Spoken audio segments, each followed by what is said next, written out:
Hello everyone, বিচিত্র বাংলায় সকলকে স্বাগত জানাই। আপনাদের প্রথমে আমি একটা বক্তব্য শোনাবো, আপনারা শুনবেন। এতক্ষণ হয়তো সকলে দেখে নিয়েছেন, আমার আমার ফেসবুক পেজ, ইউটিউবে সমস্ত জায়গায় পোস্ট করেছি। তো আমি আরেকবার আপনাদের শুনিয়ে দিই, একটু শুনে নিন, তারপরে আমি বলছি। আমি তাকেই ভোট দেবো। সব হবে দিদি। আমার ছেলেকে চাই, আমার ছেলে দাঁড়ে দাঁড়ে ঘুরে বেড়াচ্ছে। আজকে মাস্টার ডিগ্রি করেছে, এক মুঠো ভাতের তালে ছেলের বিয়ে দিতে পারিনি আমি। ছেলের আমি বিয়ে দিতে পারিনি।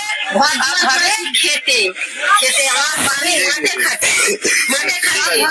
আমার ছেলেকে যে চাকরি দেবে আমি তাকেই ভোট দেবো। সব হবে দিদি। আমার ছেলেকে চাই, আমার ছেলে দাঁড়ে দাঁড়ে ঘুরে বেড়াচ্ছে। আজকে মাস্টার ডিগ্রি করেছে, এক মুঠো ভাতের তালে ছেলের বিয়ে দিতে পারিনি আমি। ছেলের আমি বিয়ে দিতে পারিনি। ঘর দুয়ার করেছি খেতে খেতে আমার বাড়ি মাঠে খাচ্ছে, মাঠে খাচ্ছে। আমার ছেলেকে যে চাকরি দেবে আমি। বক্তব্যটা শুনলেন আপনারা? তোর বক্তব্যটা শুনলে একজন অসহায় মা, যে হয়তো পড়াশোনাও জানে না, হয়তো কলম, তিনিও বুঝতে পেরেছেন যে বাংলার কি অবস্থা, কারণ তার ঘরে একজন শিক্ষিত ছেলে রয়েছে। তার ঘরে একজন শিক্ষিত ছেলে রয়েছে। সেও বলছে যে আমার ছেলেকে যে চাকরি দেবে আমি তাকেই ভোট দেব। কিন্তু আমাদের মধ্যে কিছু শিক্ষিত সমাজ, শিক্ষিত মানুষ, যারা পর্দার আড়ালে চাইছে যেন পরিবর্তনের কোনো প্রয়োজন নেই, এই সরকারই ঠিক আছে। অথচ একজন অসহায় মা, সেও বুঝতে পারছে যে আমাদের পশ্চিমবঙ্গের শিক্ষার কি অবস্থা। বাকি প্রসঙ্গ বাদ দিন, বাকি প্রসঙ্গ তুললে আর ভাষা থাকবে না, কিন্তু ভাবতে পারছেন একজন একজন অশিক্ষিত মা গ্রামের, তার ঘরে একজন মাস্টার ডিগ্রি ছেলে রয়েছে, সে দাঁড়ে দাঁড়ে ঘুরে বেড়াচ্ছে। তাই সে বলছে যে আমার ছেলেকে যে চাকরি দেবে আমি তাকেই ভোট দেবো, যে চাকরি দেবে আমি তাকেই ভোট দেবো। আমার ছেলে ডিগ্রি পাশ করে দাঁড়ে দাঁড়ে ঘুরে বেড়াচ্ছে। শুনেছেন আপনারা, নেতারা ভোট চাইতে যাচ্ছে, কেউ চুল কেটে দিচ্ছে, কেউ দাড়ি কামিয়ে দিচ্ছে, কেউ রান্না করে দিচ্ছে, কেউ পায়খানার গু সাফ করে দিচ্ছে। এই হলো চলছে। তাহলে ভাবুন আমাদের পশ্চিমবঙ্গের কি বেহাল দশা। একজন অসহায় মা, সেও বলছে যে আমার ছেলেকে যে চাকরি দেবে আমি তাকেই ভোট দেব। অথচ আমাদের মতো কিছু মূর্খ মানুষ, যারা শিক্ষার শুধু, ওই বললাম যে শুধু ডিগ্রি থাকলেই শিক্ষিত হওয়া যায় না, আজ অসহায় মা সেও বুঝতে পারছে যে আমাদের বাংলার শিক্ষা ব্যবস্থার কি হাল করে ছেড়েছে। তার ঘরে একটা 18, তার ঘরে একটা ছেলে রয়েছে। সে বলছে আমি আমার ছেলেকে বিয়ে পর্যন্ত দিতে পারছি না। সে বেকার বেকার ছেলেকে বিয়ে করবে। কে বিয়ে করবে বেকার ছেলেকে? কেউ করবে? কোন একটা বেকার ছেলেকে কেউ বিয়ে করবে? কোন একটা ভালো ঘরের মেয়ে, বা যে কোনো ভালো ঘর বাদ দিন, যে কোনো ঘরের মেয়ে, কোনো তৃণমূল বা কোনো বিজেপি, কোনো সিপিএম এর নেতার মেয়েকে বলুন তো যে ওই বেকার ছেলেটাকে বিয়ে করতে, যে এমএ পাস করে, বিএড করে, ডিএলএড করে, বড় বড় ডিগ্রি করে ঘরে বসে আছে, বছরের পর বছর নিয়োগ ঝুলিয়ে রেখেছে। সত্যি এদের কি লজ্জা করে না? আমার প্রশ্ন, এদের কি লজ্জা করে না?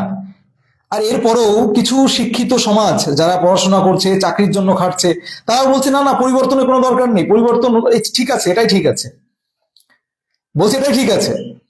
দেখুন, আপনাদের সবচেয়ে সহজ সুবিধা হয় যে কোনো দলকে ফেলে দিলে পরে সমস্ত কিছু বলতে সুবিধা হয়ে যায়। কিন্তু আমি বলতে চাই পরিবর্তন ভীষণ প্রয়োজন। আপনি পরিবর্তন করার জন্য আপনার যদি যারা বিজেপির প্রতি হিংসা আছে, বিজেপি বাদ দিয়ে সিপিএম কে ভোট দিন। সিপিএম পছন্দ না হলে আইএসএফ কে ভোট দিন। আইএসএফ কে পছন্দ না হলে কংগ্রেসকে ভোট দিন। কংগ্রেসকে পছন্দ না হলে জেইউ কে ভোট দিন। জেইউ কে ভোট দিন। কিন্তু দেখুন একটা বিষয়, আমরা শুধুমাত্র এই দল দল করে আমরা নিজেদের ভবিষ্যৎগুলো শেষ করছি, আগামী প্রজন্মগুলোকে শেষ করছি। কয়েকটা প্রজন্ম আমরা শেষ করে দিচ্ছি, নিজেদের পাশাপাশি আমরা কয়েকটা প্রজন্মকে শেষ করে দিচ্ছি। আজ যাদের বাড়িতে 18+ ছেলে রয়েছে, যাদের বয়স্ক মানে চাকরির যোগ্য ছেলে রয়েছে, যারা চাকরির জন্য প্রিপারেশন নিচ্ছে, চাকরির জন্য প্রস্তুতি নিচ্ছে, আজ কি অবস্থা গিয়ে দেখুন। আজ সমস্ত প্রাথমিক বিদ্যালয়ে গিয়ে দেখুন সেই সমস্ত বিদ্যালয়ে কজন করে শিক্ষক আছে। আজ আপনি পশ্চিমবঙ্গে দেখুন যে কত হাজার প্রাথমিক বিদ্যালয় বন্ধ হয়ে গেছে। আজ আপনি প্রত্যেকটা হাই স্কুলে, আপনার বাড়ির পাশে হাই স্কুলে গিয়ে হেডমাস্টারের কাছে জিজ্ঞাসা করুন যে স্যার আপনার স্কুলে কি শিক্ষকের প্রয়োজন আছে, আপনার স্কুলে কি পরিকাঠামো ঠিক আছে। যদি বিশ্বাস না হয়, যারা দলের প্রতি অন্ধ তারা গিয়ে জিজ্ঞাসা করে দেখো একবার যে আমাদের পশ্চিমবঙ্গের শিক্ষার কি হাল করে ছেড়েছে। কি ভয়ঙ্কর দশা করে ছেড়েছে। আজ যারা জানেন না তাদের উদ্দেশ্যে একটু জানিয়ে দিই, আপনারা অনেকেই জানেন না, হয়তো জেনেও না জানার ভান করে থাকেন, কিছু শিক্ষিত সমাজ জেনেও না জানার ভান করে থাকে।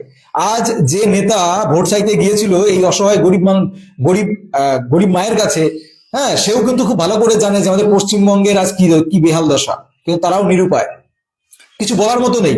কিছু বললেই তোমাকে মিথ্যা কেসে ফাঁসিয়ে দেবে, কিছু বললেই তোমাকে মিথ্যা কেসে ফাঁসিয়ে দেবে, মিথ্যাভাবে তোমাকে তোমাকে জব্দ করার চেষ্টা করা হবে। তোমরা যা জানো না, আমি তাদের উদ্দেশ্যে বলি, তোমরা কি জানো শেষ 2016 সালে আপার প্রাইমারি নিয়োগ হয়েছিল, বেশ প্রতীক্ষার পর 2016 সালে। তারপরে আজ 26 সাল, দীর্ঘ 10 বছর হয়ে গেল, এখনো পর্যন্ত এই শাসক দল, এই সরকার এখনো নিয়োগ করতে পারেনি। নিয়োগ তো দূরের কথা, নোটিফিকেশন দিতে পারেনি। কোর্টের নির্দেশ থাকা সত্ত্বেও নিয়োগ শেষ করতে পারেনি এই সরকার, এই গভর্নমেন্ট। এখনো পর্যন্ত কোর্টের নির্দেশ রয়েছে, যেখানে মার্চের মধ্যে পরীক্ষা নেওয়ার কথা ছিল, সেই মার্চ মাস পার হয়ে গেল, সেই মার্চ মাস পার হয়ে গেল, এখনো পর্যন্ত পরীক্ষা দূরের কথা, নোটিফিকেশন পর্যন্ত দিতে পারেনি এই সরকার। তোমরা কি জানো এই সরকার 2023 সালে পিএসসি ক্লার্কশিপের পরীক্ষা নিয়েছিল, আজ 26 সাল, আজ 26 সাল ধরে নিয়োগ চলছে। আজ 26 সাল, 3 বছর ধরে সেই রিক্রুটমেন্ট এখনো চলছে, এখন খাতা দেখা চলছে, এখনো নিয়োগ শেষ করতে পারেনি। অথচ আমাদের দিদি বলছেন যে আমরা 2 কোটি চাকরি দিয়েছি। তোমরা কি জানো এখানে আমাদের পশ্চিমবঙ্গে 2023 সালে কেপিএসআই এর পরীক্ষা নেওয়া হয়েছিল, আজ 26 সাল, এখনো পর্যন্ত তাদের রেজাল্ট আউট করতে পারেনি, তার নিয়োগ শেষ করতে পারেনি। তোমরা কি জানো 2017 সালে প্রাইমারি টিচার রিক্রুটমেন্ট, ললিপপের শূন্য পদ, 7 বছর 8 বছর ধরে আন্দোলন, ঝড় বৃষ্টি আন্দোলন করার পর ললিপপের মতো, যেখানে 50-60 হাজারের শূন্য পদের দাবি ছিল, যেখানে লক্ষ লক্ষ শূন্য পদ রয়েছে, স্বয়ং মুখ্যমন্ত্রী ঘোষণা করেছিলেন যে আমার হাতে 10 লক্ষ শূন্য পদ রয়েছে, আমার হাতে 1 লক্ষ শিক্ষক শূন্য পদ রয়েছে, সেখানে মাত্র ললিপপ দিয়েছিল কত জানেন? ললিপপ দিয়েছে মাত্র 13,421। সেই শূন্য পদ তাও 8 বছর ধরে এখনো নিয়োগ শেষ করতে পারেনি, এখনো ইন্টারভিউ চলছে। এই সেই শাসক দল যার এসএলএসটি নিয়োগ করার কথা ছিল প্রতি বছর, সেই শাসক দল আজ 8-10 বছর পরে একটা নিয়োগ শেষ করতে পারেনি। 26,000 চাকরি খেয়ে তার সঙ্গে ললিপপের মতো 12,000 শূন্য পদ দিয়ে সে নিয়োগ এখনো চলছে। এই হচ্ছে আমাদের পশ্চিমবঙ্গের শিক্ষা ব্যবস্থা, এই হচ্ছে আমাদের পশ্চিমবঙ্গের রিক্রুটমেন্ট, নিয়োগ, চাকরি। অথচ আমাদের দিদি বলছেন যে আমরা 2 কোটি চাকরি দিয়েছি। এই দীর্ঘ 15 বছরে দিদি 2 কোটি চাকরি দিয়েছে। ভাবতে পারছেন একবার? আজ দেখুন, সবচেয়ে বড় শত্রু, এই শিক্ষিত সমাজের সবচেয়ে বড় শত্রু যারা শিক্ষিত, যারা শিক্ষার মুখোশ পড়ে আছে। আবার বললাম, ডিগ্রি থাকলেই সে শিক্ষিত হয় না, শুধু ডিগ্রি থাকলেই সে যে শিক্ষিত সেটা বলা যায় না। আপনারা দেখবেন যে একজন অসহায় মা, যে হয়তো পড়াশোনাও জানে না, সেও বলছে, সে কি বলছে আপনারা আরেকবার শুনুন, আরেকবার শুনিয়ে নিন, দেখুন কি বলছে, আমি তাকেই দেখুন বারবার দেখুন। ভাবে দিদি, আমার ছেলেকে চাই, আমার ছেলে দাঁড়ে ঘুরে বেড়াচ্ছে, আজকে মাস্টার ডিগ্রি করেছে, 1 মুঠো ভাতের তারে ছেলের বিয়ে দিতে পারিনি আমি, ছেলের আমি বিয়ে দিতে পারিনি, ঘর দুয়ার করেছি খেতে আমার পানি মাঠে খাচ্ছে।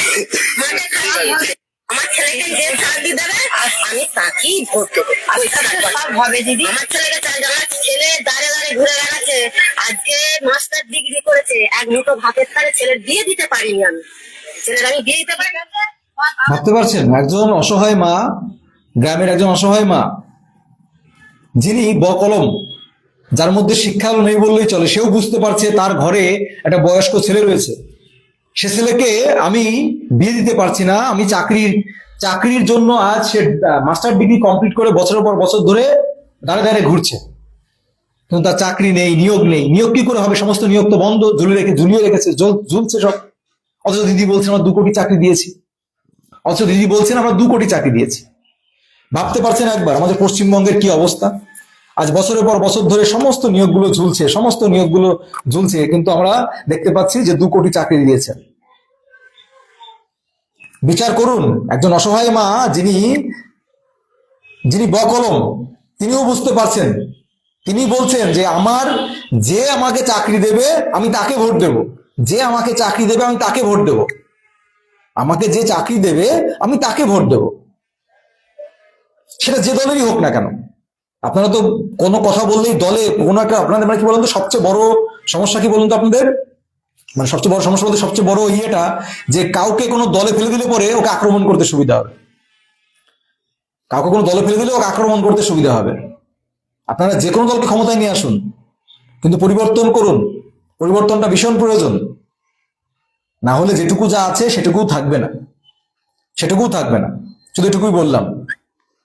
আর আমাদের যে বিভিন্ন শিক্ষক সংগঠন রয়েছে, বিভিন্ন পশ্চিমবঙ্গের প্রত্যেকটা জেলার যারা ইয়াং জেনারেশন রয়েছে, প্রত্যেকটা জেলার 18+ ছেলেমেয়েরা যারা রয়েছে, যারা উচ্চ মাধ্যমিক দিয়েছে বা দিচ্ছে, যারা গ্রাজুয়েশনের সবাই ভর্তি হয়েছে, সমস্ত কলেজ ছাত্রছাত্রী, সমস্ত স্কুলের ছাত্রছাত্রী যারা আছে, আমরা সকলকে উদ্বুদ্ধ করার চেষ্টা করছি, যদি এবার পরিবর্তন না হয়, আমরা যে সমস্ত শিক্ষিত যুব সমাজ রয়েছে তারা এবার দল গঠন করবে, তারা দল গঠন করবে।